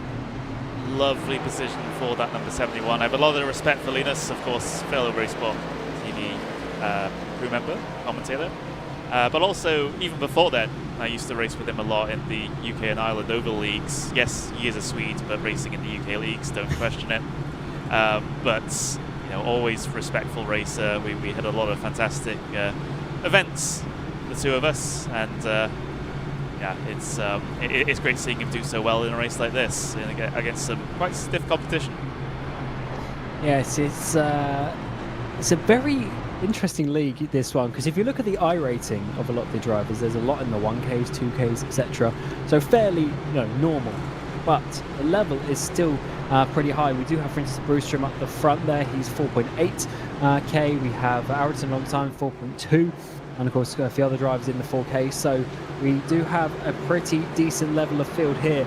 And the important part is these are all oval specialists pretty much in this season, in this league. 6th season of the Bohlin Svenska Eracingligan's Oval Championship, and it is coming to the conclusion with 2 races remaining and a few laps left here at Michigan to find out the champion. And it is Broström getting away from Bright Esports. We've got Aronson and Holmer in behind him trying to push their way through up. Everyone's on the same tyres, same fuel to the end. So it's now which driver can manage it and have the pace in the final 5-10 laps. Indeed, Holmer stuck inside the middle of a 3 wide situation there. Solo getting himself up into 3rd place here at the moment. It's a big disagreement for those podium positions. They head their way in towards turn 3. Fredriksson down to the inside of Holmer, trying to make some good progress. But like you said, everything's been equalised out now. Everyone on the same sort of tyre stint, except for a couple of stragglers towards the bottom end of the field. Basically reset the race. And one team that was always looking good at the end of the stint was the Alcantech cars. Despite always being longer, always being on older tyres in the first 3 quarters of this race, they were able to have the pace at the end. Can they do the same? Oh, there's already been contact. Is another caution going to come out? No, they managed to keep it in a straight line. That was Helmber and one other driver that are going to be dropping to the back. Yeah, Andre Seelander as well. So Seelander was one of those drivers that was doing very well in the opening laps of this race. Well, a decent qualifying, but unfortunately ever since then it's been a bit of a tougher day for him. But we stay green flag racing here. That could have so easily have been another yellow in this latter portion of this race. Race leaders still battling it out. Linus maintaining that race lead for the moment, but under an immense amount of pressure from those cars behind. Oh, more drivers in the wall and exit of turn 2. They keep going. Oh no, someone has been spun though in that mid-pack. And surely that's going to bring the caution out, and it does. Even more contact. The 79 gets spun into the wall. And in a secondary bit of contact as they're slowing down, Haflidsson involved as well. Lundberg has some contact potentially with Fredriksson, who's been spun around there. As the drivers slow down, more contact was made, more drivers get involved and needed to do so. That was weird. Really weird situation there. That's is going to have to cause us to go back just a little bit to try and figure out exactly what has happened. But we had that big main contact involving, I think, Anton Oman. I think Skoglund was involved in it as well. And then we had that weird secondary one, where I'm not sure exactly what happened. And Holmer there's engine smoking. Let's try and work this one out. We had big contact already on the wall, exit of turn 2, but then it was about halfway down the straight and some further contact was made, 4 wide there on the exit of 2. As the 72 does come up, there's Bratberg in the wall. Then who gets spun around? Ullman goes to the right-hand side, I should say, of Skoglund, and they're just kind of going down. This is not too bad, but then it's up ahead where drivers are slowing down, where further contact was made. Yeah, and that was with, again, well, Lundberg was in the middle of it. I think Fredriksson was the victim there. So we're going to have to cycle things back just that little bit here. Again, like another little segment. So let's have a look at Fredriksson. So there's the instant behind. Ooh, they're leaning on each other. Yeah, the one. So that was Gunnarsson in the one machine on the outside, leaning on Holmer there, or Fredriksson, I should say. Holmer gets involved. Oh, look at that. Look how much they're risking at this point in the race. Crazy. With 3 wide, there's contact in the background. What's this and then just further. Yeah, so the one was coming up a little bit further right, potentially that more than he needed to. But then we were about 3 wide, so it's always so hard to judge. And it's the finest of margins that cause a spin. Yeah, so that's a weird one. So the cars that were involved in the incident, of course, coming down towards the pit lane, to repair some damage, maybe some stragglers towards the back of the field, taking this as an opportunity to pit on the lap every lap. But we will take this opportunity here, Cam, just to have a little bit of a word from our sponsors here. It's it's been a crazy race so far, but we have this caution now to just give a little bit of an acknowledgement to those that make this race happen.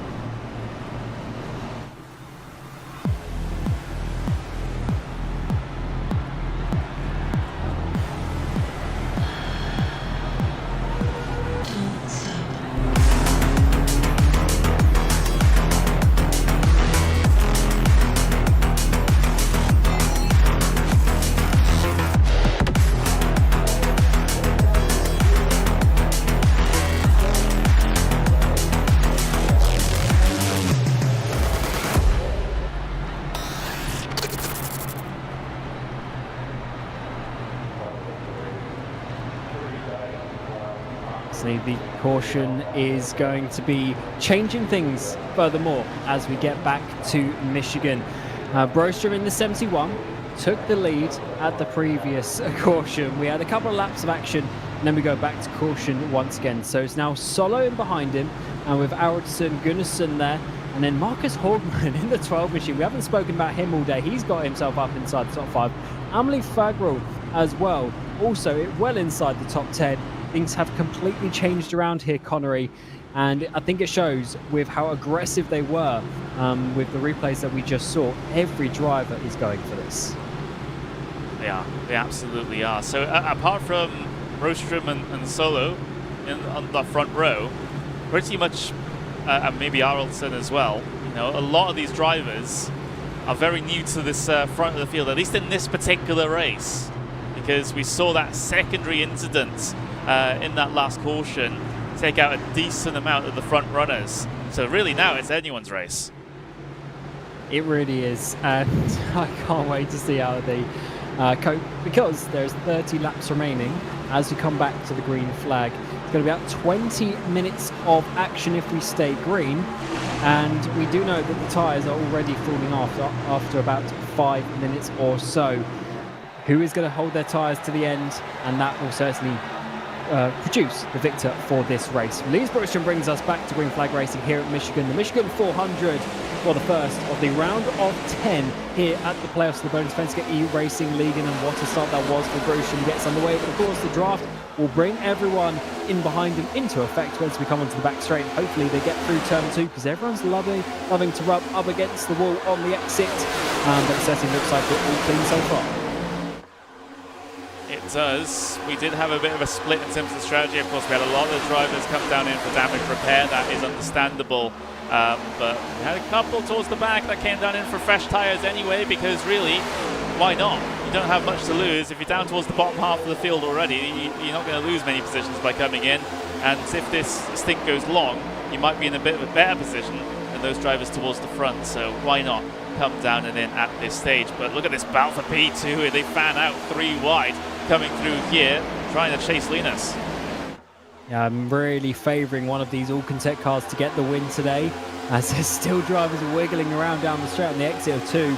They really are pushing the limits of what is possible there. So the high line is being used on through 3, as that's the 49 of Kenneth Tier going very wide, with 3 wide in the middle of the action, as there's Eric Blix, I believe that is, in the lighter pink machine on the inside, trying to work his way. Then everyone comes back down to the bottom line as they try and find the draft. We go almost 4 wide in towards turn 1 for a second, as the drivers try and find their place on the track. Yeah, look at this. It's absolutely glorious, isn't it?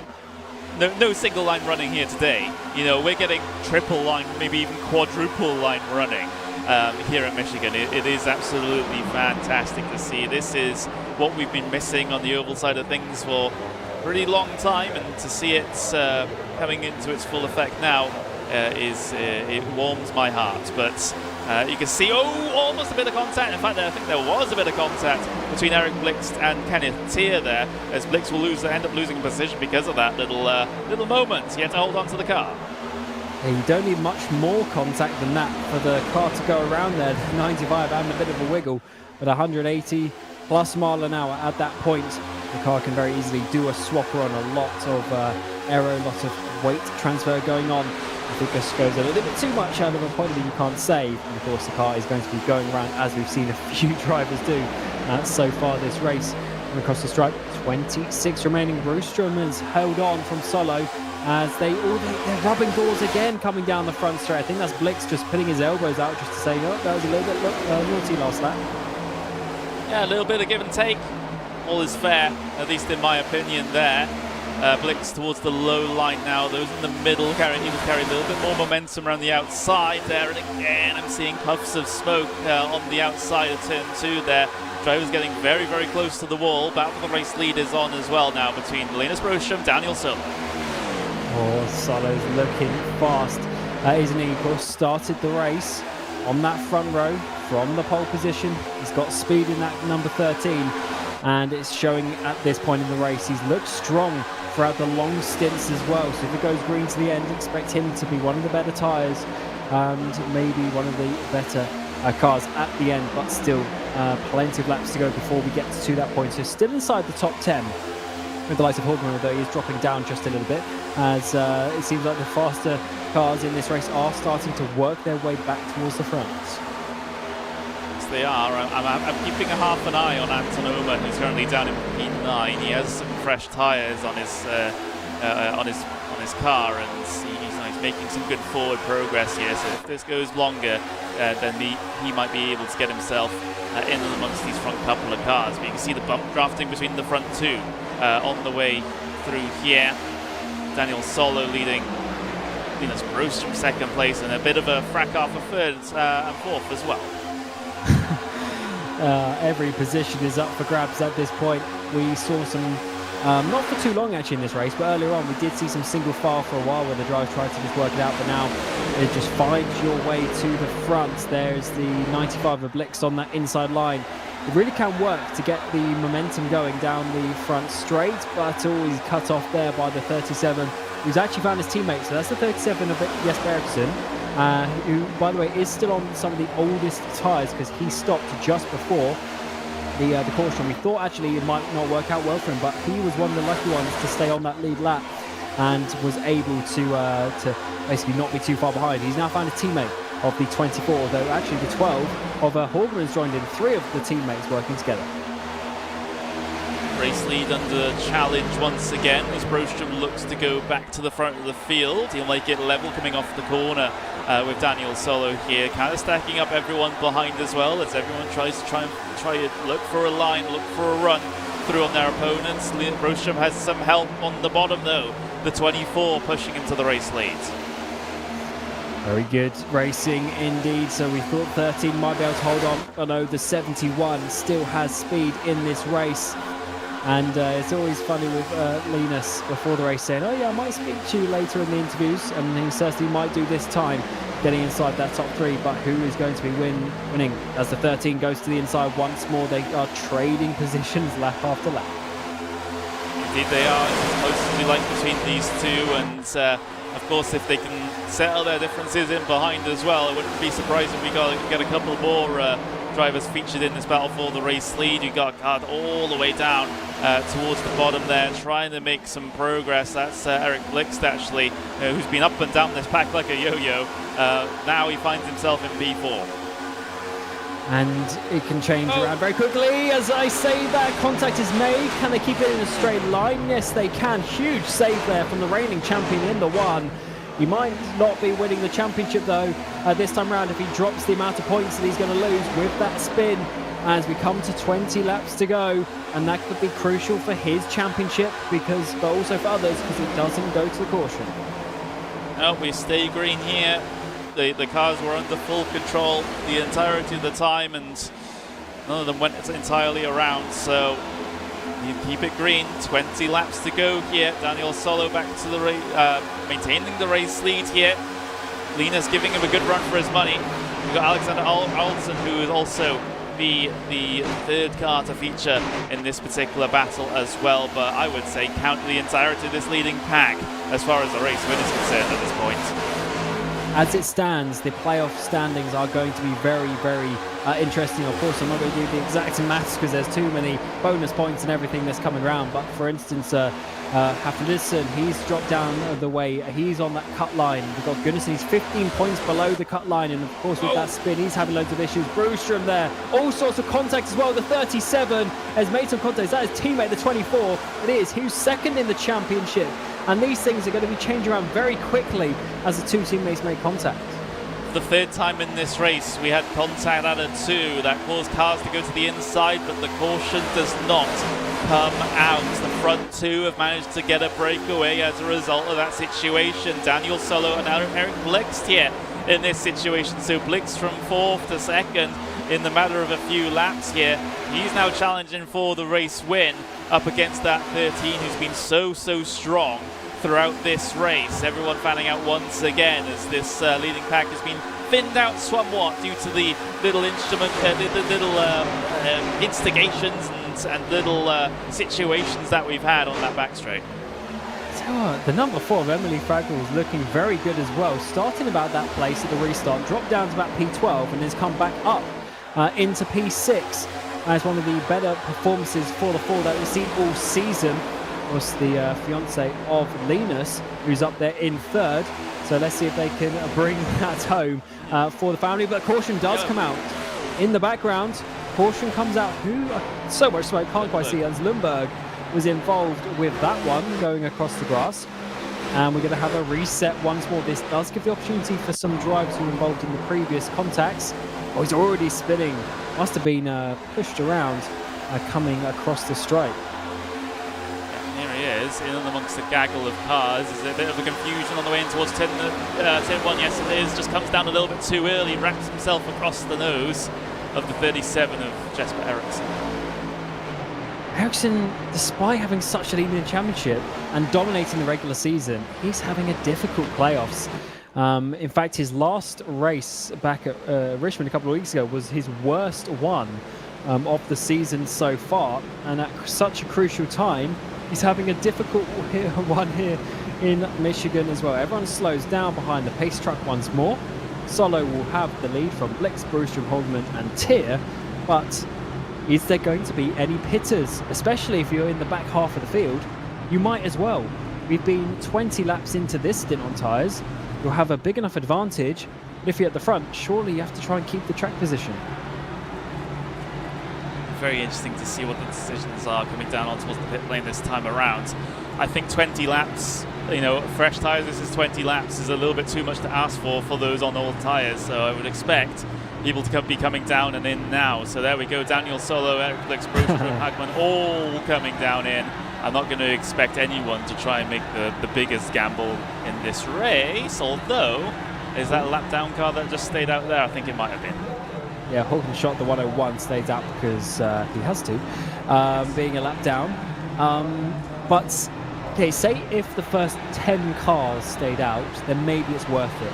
But if it was any less than that, come down pit road. And especially when those first 5 drivers came in, there's literally no point anyone in behind to try and stay out at that point. So yeah, everyone's coming down, and it's a lot of 4 tyres for a lot of drivers as well. Yes, it is. They want all of the grip. And as we come off pit road, it's the 13, the 95, and the 71 who retake their track position. And behind Marcus Hogman, he stays with his battle up inside the top 5. Aronson, despite that half spin earlier, is still in 6th. Decent recovery, let's just say that. But now this is where the race gets very interesting. What happens, you know, if we get a very late portion, maybe with a couple to go where we go to a green right checker? Do you decide to gamble, stay out? Do you decide to come down in at that point? Because then that question is a little bit less obvious than the decision they just have to make. Yes, that is very true, but we'll never know what the best decision is until we get to that final lap. And just a talking point, we didn't quite mention it so far. Dan Holmer is 79, who's currently P5 in the standings, 1 point above the cut line. He is out of this race after that huge contact at a previous caution. So he's actually out of the race, and he's going to be losing a lot of crucial points. Of course, he's still got one more opportunity to win his way into the final 5. But even if we get to that situation, he'll be losing so many points today that he pretty much has to win at Homestead as well. So he needs to win the next 2 races to win this championship. Pretty much is how it's going to work out for him. But he has already won 2 races this season. So a lot of work to do for a couple of these drivers after a bit of a messy race, but you can expect no less in the playoffs. Stacked up 2 by 2 now, that's the signal. 1 to go. Is this the last caution of the race, or will we have 1 or 2 more to finish things off? That's the question that's going to be lingering in my mind, and perhaps lingering in the drivers' minds as well. Solo in the best seat in the house. His performance has been so good so far today, Cam, that you really, you know, wouldn't really doubt against him in this situation. But this track has been very equal. The draft has kept drivers in close contention. You know, we've seen some weird incidents here and there coming down the back straight, especially out of turn 2. This race is still up for grabs, very much. Oh, definitely. And especially if you're someone who is inside those playoffs but wants to jump up, like for Anton Norman. He's 5th in the race currently, 8th and below the cut line, 12 points below the cut line as well. He could really do with sneaking a race win and being in a good position to do so. But he's going to have to overtake a couple of his teammates who are starting on the front row. It's the 13 who had the control of the field over 100 laps ago now, as we look back to that start of the race. But we now look to the end, because Solo with a huge jump, Linus Brewstrom sleeping on that restart, and it is going to be a 1-2 for Alpentech as they continue their way through, and that really has bunched up the field in behind as we come through 1 and 2. For another time of asking, Brewstrom's going to go up a little bit high there to cover off the run of the 12 as he goes loose as well on the exit of 2. Oh, car off in the background as well. Ericsson down and off, and oh, actually Bohlin is also falling down the order. Big impact with the inside wall. We're back in the yellow. We didn't last too long, did we? The 72 has had so much speed in the last 5-6 races, but not at the end of this race. 13 to go, back under caution, and he was the driver causing that. Let's see how this one happened. Coming through 1 and 2. Look at the amount of cars around him. There's the 81 Havlicek on his outside. He comes to the inside, 4 wide for a moment with the 35 of Bratberg, and then there's cars just checking up ahead of him. And unfortunately, contact is made. I believe that is Bratberg that was involved. Yeah, I did. Yeah, Ericsson, I believe, was actually. I did see Ericsson drop down the order in that situation as well, and there he is. So another quick caution here. The laps are ticking down away here, Cam. We're not expecting anyone, of course, to come down in this time, but yeah, we're getting closer and closer to the checkered flag, and the nerves are building quite a bit. They've been building since August last year. So what's that coming up for? 8 months almost of this championship. It's been a long time coming to get to these playoffs, and it is now the opportunity for someone or a couple of drivers to stand up and take ownership. If you win the races, you win the championship, and that is what the playoff format is for. It doesn't matter that Jesper Eriksson has been leading the way. He's struggling over the course of the last 2 races. So this is opening up the opportunity for some other drivers. We stay single file for now, so there's going to be less than 10 laps remaining when we get to the green flag. Not a lot of laps at all. We have a little bit of an update on the time as well. The time to go is 13 minutes, and the system thinks we can get this done in just over 6 if we get a green to the end. So I think we're fine in terms of time here, unless we get a huge string of them and get into green-white checkered territory. Yeah, I believe it was 6 cautions that Lena said. Is this 5? Might be. Trying to remember. I think this might be the 5th caution. Sometimes note them down, but I forgot to do so for this race. So I believe we're on caution 5, which makes sense. He said a 6th one would push it over, or at least that's the most that we could have. But is this the last caution? We keep saying that because you never know around here. We have had races, I believe it was Phoenix, where he had about 13 cautions. Of course, a lot shorter than this one. But this does show you that the drivers are pushing as ever. And it is so difficult. I mean, it's a point I was saying earlier. It's so much difficult racing these ovals on a sim compared to real life. I'm sure of it. Obviously, I've never driven NASCAR in real life. I probably will never in my life. But just the way you have all these little movements left and right mid-corner, you don't see that in real life. It's a lot more stable than what we see on the sim. Yeah, I mean, it makes you wonder, doesn't it, about why that is. I mean, of course, it's less physical driving a sim car than a real one. That is definitely a given. And of course, a lot of drivers on the oval side of things here, it's particularly prevalent in the top tier, where they turn force feedback off completely on their wheels. So they do have that precision to be able to use them. That surely feels terrible, driving with no force feedback. But I guess if it works, it works. Drivers will try anything to be fast. Yeah, I wouldn't like to race like that at all. I mean, it's been a good,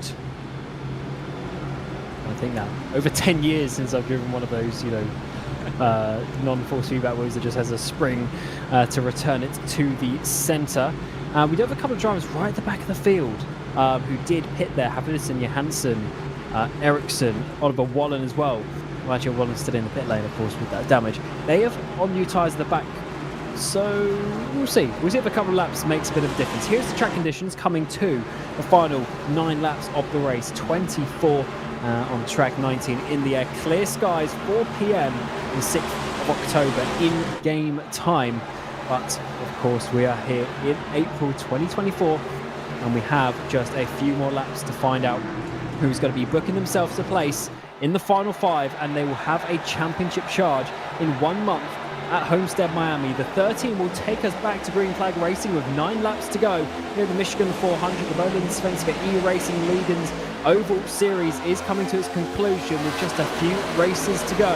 As the 13 hits the front, his teammate, the 95 in the pink machine, is trying to follow him through. A lot better start this time around from the second row, but Rushan is battling with the 12 on the exit of 2.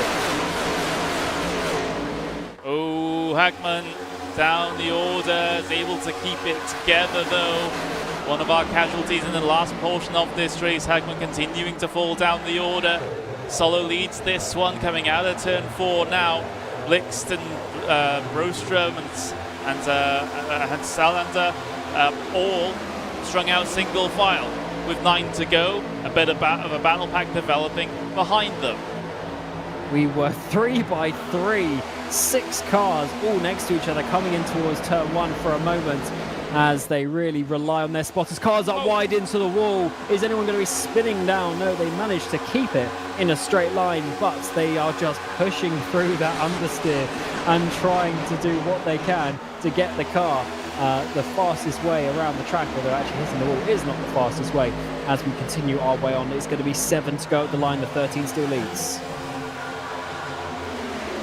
Getting closer and closer. Battle for P2 on your screen. Brostrom versus Blixt on the way down into 1 as you see Brostrom dive it down and in, trying to get himself clear, coming up towards the exit of the corner. I don't think he's quite clear just yet. He is now. Brostrom second place, giving chase now to Solo. A couple of cars grazing with the wall in the background as well. This is getting tense for this lead. There's a little bit of a breakaway, but actually Jesper Eriksson was at the back of the pack after being a bit unfortunate with the timing of the caution, but he's worked his way through and he is within a shout of winning this race, which would take away the automatic place for someone else. Of course, Eriksson's basically confirmed on the points, already to be at the final. Everyone else around him really needs to secure a win, and if he takes that away, that would be huge, especially as all the drivers around him are not teammates. They are rival drivers. Oh, there's contact though, I say that, and off to the left-hand side he goes. He's out of shot, he comes back on, and he continues this race. There's crazy stuff getting side by side for the race lead. A big battle pack behind as well. 6 to go, coming to 5 to go here at Michigan, and it's still all to play for the race win. Brostrom leading, Solo to his inside now. It's amazing when you get these championships coming down to the wire and anything can happen, and everything does seem to happen as the 13 still leads the way out towards the front. Your pole driver continuing the speed that he had just about an hour and a half ago in the qualifying session. Brostrom pushes him in towards turn 1. The 37 dives into the inside to P3. Can he make that P2 on the exit? It's going to be almost 3 wide. The 13 comes up. 71 needs to be careful not to be. Actually, the 37 has the speed to potentially take the lead down in towards turn 1. He's going to have to dive it on the inside, but he doesn't have the momentum, that inside line not being the one for the front straight. Is interesting as we come on to the final lap. That's to be noted that you might not have the run towards the line as Eric Blixt in the 95 now takes the lead. Might as well share that race lead around at this point as Blixt now trying to get it. Oh, there's a car on the wall there. I think Eriksson got a little bit too close to it as he'll dive his way down the inside. The rest of the 3 of them going to the high side as Brostrom, the highest of them all here at the moment, trying to get the run off the corner, carry the momentum down and through, coming to 3 to go here now, grazing the wall once again. They go. This is gonna be a fantastic finish. Any one of these drivers can win this race if they just position their car where the racing gods determine is the best position to be in these final couple of laps. We say 3 to go, 2.5 at this point. The 37 looking strong, the 71 as well, but somehow the Alcantech cars still put themselves in a position to be 1-2, but that's only momentarily as the 37's coming to the inside. Remember, there's of course been contact between the 37 and some of the Alcantech drivers over the course of the season, but they're clean racing as we come to 2 to go. Solo still leading as you see cars go down towards the inside there. Eriksson losing out to Kenneth Tier here in this one as we have the battle for the race lead with 2 laps to go. Blixt down the inside. Blixt sliding up ahead of the 13 as there's incident behind. Will this cause a yellow to finish it off? We've got green, white, checkered territory, baby. Oh, this is very interesting. 2.5 laps to go. The 82. Zata Erling, I believe, has gone around. There was huge contact, a few other drivers involved in that one, and certainly that's going to change things. The 84 of Uvenen was also involved in this one. There's 3 wides just ahead. That's never going to work. One car, the 84, has been sent up with Holmbaum, comes back down into Salander.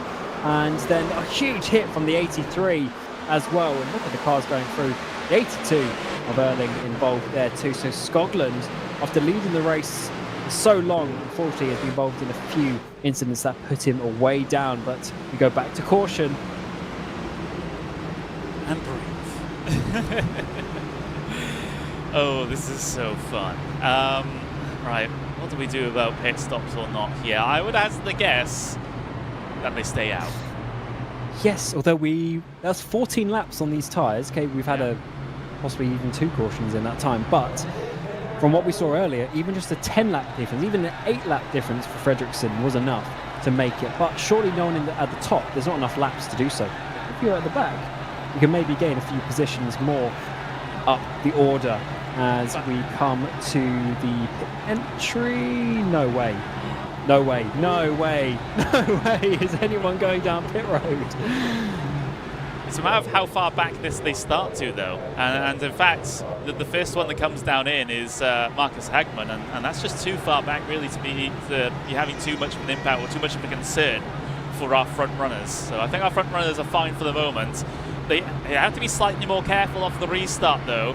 We saw Linus Broström get a big moment out of 2 on one of these restarts on the slightly older tyres, so you do have to be careful there. You know, you can't just spin them up here on the restart. You're going to have to be very, very careful with it, otherwise you're going to get swamped. Again, it's one of those things. If, say, the top 5 stayed out and then everyone in behind went into the pit lane for new tyres, that would have been very interesting. But because the top 15, top 20 stayed out, it just didn't make any sense. You know, for anyone in behind really to come in, apart from the very few tail drivers at the end, which was Erling, Hafliderson, Johansson, Bratberg, with 4 drivers to come down, and I believe it was Zachrison, the 39, who's just unlapping himself there as well. So the situation is, so we're still on 3 laps to go. So yeah, it is still going to be a green-white checker, and that, of course, now opens up the door to go even more aggressive. But as soon as we get to that final lap, it will be, of course, the next flag that finishes the race. 2.5 minutes to go, though. Yeah. Oh, we're actually going to run out of time. But when we had this at a race earlier this season, we had a 1-lap dash even after the time went to 0. Right, we'll have to see how this works out. So we're not going to speak so soon, and we're just going to let the iRacing system do its thing. We're coming across the line now. We're going to see the pace car lights are out, so 1 to go to green. It was 1:43 in terms of a caution lap. We have time to get this race started. We certainly do. It's just a case of whether there's going to be a 1-lap dash to the end or 2, but we should have enough. Oh yeah, only 38 seconds lap. We should have enough to get this 2 laps in, 2-lap dash to the end, and it might just be the final restart. And after all this time, as the sun sets here in Michigan, it is the 13 on the front row with his teammate Blixt leading us towards the green flag. Can they at least confirm one Alcantech driver into the final 5 by winning this race and booking themselves the opportunity to win the championship in Miami in a couple of weeks' time? Of course, we have Dover still to come, a second opportunity. But at least putting yourself there for now is going to be what you need to do. There's a minute to go on the clock as we come back to the green flag. Racing action. It's going to be 2 to go in terms of laps. And can you just read this, write the script any differently? We've got even the 49 there on the second row. He's not in the playoffs. But imagine if he takes a race win away from someone.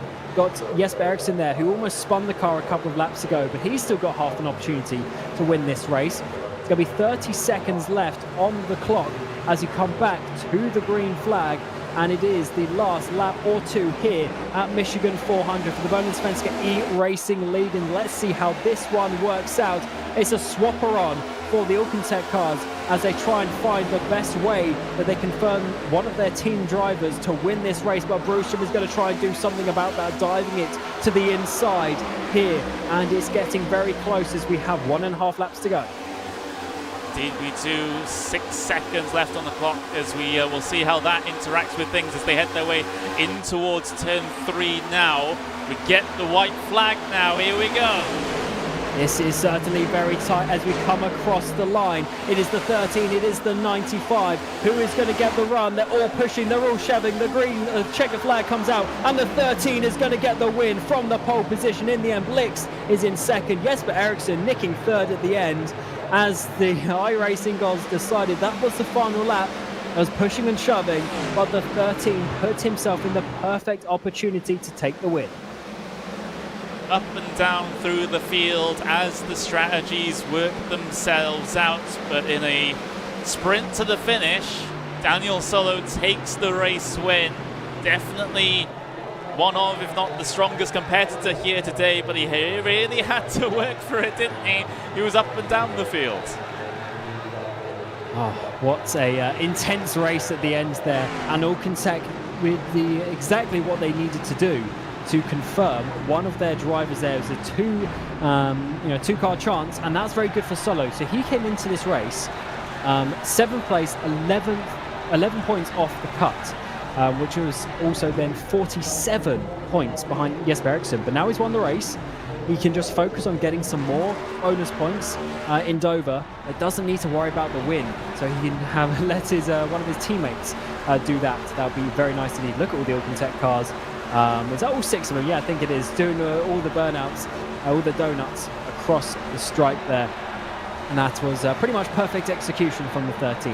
He did the pole position. He kept himself in contention all day. He had very good tyre wear, which was the main factor in not dropping down the field. And then he had the run on that final lap when he needed. He absolutely did, as he'll celebrate with his teammates there.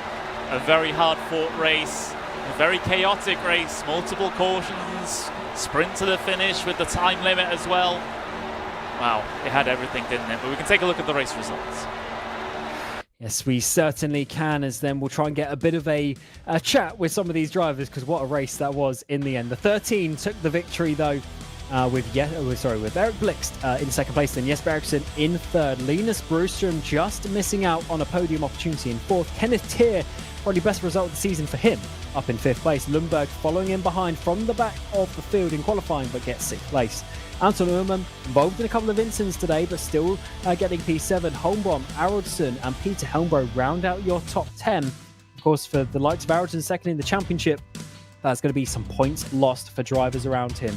Gunnarsson, that's going to be a tough one for him points-wise, and he's already 15 points behind the cut line, and will be losing a couple more points today. Broström and Fredriksson inside his top 13, then Fragrell, Johansson, Michael Haflidason down in 16th. He's going to be struggling. He's going to be needing a win, most likely in Dover.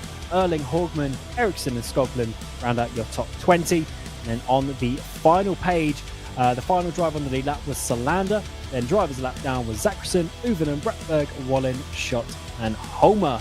And again, Homer, another one, 5th place in the championship and a DNF of this race. Anton Uhrmann, lap 96, getting the fastest lap.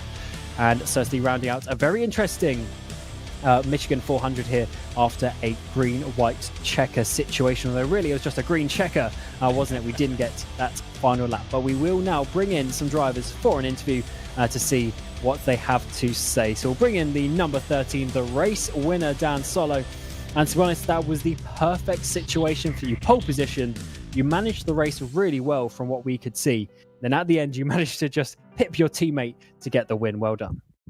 Yeah, thank you. It's been these green-white checkers are always so stressful. You never know what's going to happen or who's going to get a good restart here. Because Linus got a really good restart, and I was really scared coming out of 2 because what is going to turn me, and same out of 4. As he was getting the run on the inside there, and I just had to send it and hoping I wouldn't end up upside down in the grass, which worked out pretty well in the end. Pretty good race. Really good for the team. Yeah, absolutely. Was there any discussion with Eric there coming at the end? Of course, he technically was leading us to the green, but you're side by side. Was there anything, discussion going on, or was it literally just stay flat out as long as you can and try and get at least one Alcantech driver in the final 5? Yeah, we kind of. He sent the inside there when he took the lead, and I kind of gave him it. gave it to him because we were getting so much pressure from behind. And he kind of had one on me from Atlanta a couple of seasons ago. So we kind of made it up there, and I just sent it, and we just made sure to get the 1-2 so we can get the 4th team championship here as well with Alcantic. Absolutely. And how do you feel going into Dover now? Because you have your place sorted, but in terms of points, you do need to gain some points realistically looking at it. So is that just going to be all about focusing on getting that stage win, for instance, in Dover? Well, I'm good with the win. Of course, Dover, it's a pretty fun track, so I think generally we should be pretty good there. We've had some really good results there in the past. And now it's all about getting the teammates up there and hopefully getting the other Alcantic team up in points as well, so we can get a 1-2. But we'll see how that goes. Absolutely. You're doing a great job. So, yeah, good luck for the final 2 races. Thank you. And then we'll bring in his teammate, Eric Blix, the number 95, who led us to that final green. But unfortunately, Eric, just a few 100 meters too short, and 2 miles was too many for you to lose that win. But still another 2nd place. You're looking very strong this championship. You must still be feeling good going into the final 2 races. Yeah, for sure. We've been having the car pretty steadily on at least top 5. If we don't end up in a wreck somewhere. It did end up in a wreck somewhere, but still ended up top 5, so that's great in the end. I'm happy to have Solo take the win. He needed a few points. So, yeah, worked out. Yeah, and regarding points-wise as well, at least in terms of positions, of course, gaining on Aronson by quite a bit. How do you think there's any way that you can win this championship apart from purely just obviously trying to win the next 2 races? Because, of course, Jesper's still looking very good on the points. I mean, we just take whatever we get, I guess. Just trying to finish with a clean car usually ends up somewhere in the top 5. And not a ring unlucky, but hope for the other ones to have a wreck somewhere. Could be making it a little bit easier. And how do you think you can play the team game at Dover to confirm at least another Alcantech driver in the final 5, being a 1 miler, quite a bit different to what we had here today? I mean, historically, we have had exactly this same race at Dover a few years ago. Me and Sol in the lead. That worked out great. And we took a great win from that, so we're going to take inspiration from that. And hopefully do the same thing again. Yeah, certainly. You're looking good. You're on top form in these playoffs. So, yeah, we wish you luck for Dover in a couple of weeks' time. Thanks. And then lastly, we'll bring in the number 37, Jesper Eriksson. And Jesper, I just want to first congratulate you on your save. Can't remember exactly what lap it was. It was near the end of the race where you had that big contact coming off 2. You went right to the left-hand side off our camera picture. I thought you were gone, but you managed to save it. And obviously, you might just be saving some important points for the championship too. Yeah, this race was a bit of chaos for me. It's a lot of dumb moves for me, both for position and just strategy-wise. So I don't really know what to take from it. Not a track that I really enjoy either. So it was okay today, but yeah, that save was mega. I don't know how I saved it, to be honest. I kind of just prayed. I don't know. I had an equally good save when I got hit from the rear from Kenneth coming into turn 3 and kind of went up the track. Kind of a good save too. So it's the saves track. Yeah, absolutely. You did such a good job with that. And what are you feeling going into Dover next time around? Of course, you're still very safe in terms of the points. You don't need to win necessarily to get into the final 5. But I'm sure you kind of want to stop the Alcantech cars confirming another car in the final 5 with a win. Yeah, I don't think there's much to stop, to be honest. They are the best team. There's no doubt about it. So I think, to be honest, for us in Force, just to kind of patch ourselves there. Not much we can do about the Alcantech car. So we shall see how it goes at Dover. But as you said, hopefully I'm really safe at the points. I don't know. I'm probably going to get some penalties this race. I did some quite idiotic moves and things. So yeah, we shall see. It's going to be interesting though. Dover is to say the least, it's an interesting track. Absolutely. And coming after a messy 2 races is going to be an interesting one. But we wish you luck, and we'll see you in a couple of weeks' time for that one. Thank you very much, guys. Have a good one. Cheers. And that concludes the interviews here at Michigan for the Michigan 400. Just 2 races remain in this great championship to find out who the champion is going to be. As you can hear, the Alcantech cars are feeling confident. Jesper Eriksson, he's having a messy playoffs, but he's still looking good points-wise. May not need a win, but of course, when we get to Homestead, winner takes all, and that could be the important factor. So we return in just a couple of weeks' time for Dover, where we will find out the final race of the round of 10. But as ever, here for the Bohlin Svenska Eracingligan, we come back with the Formula Series next week as we return for the championship finale to find out who is going to be the winner. It's going to be an interesting one. It's myself, Cameron Roger, Connery, adding alongside me for this round. And until next time in a couple of weeks, we'll see you then, and goodbye.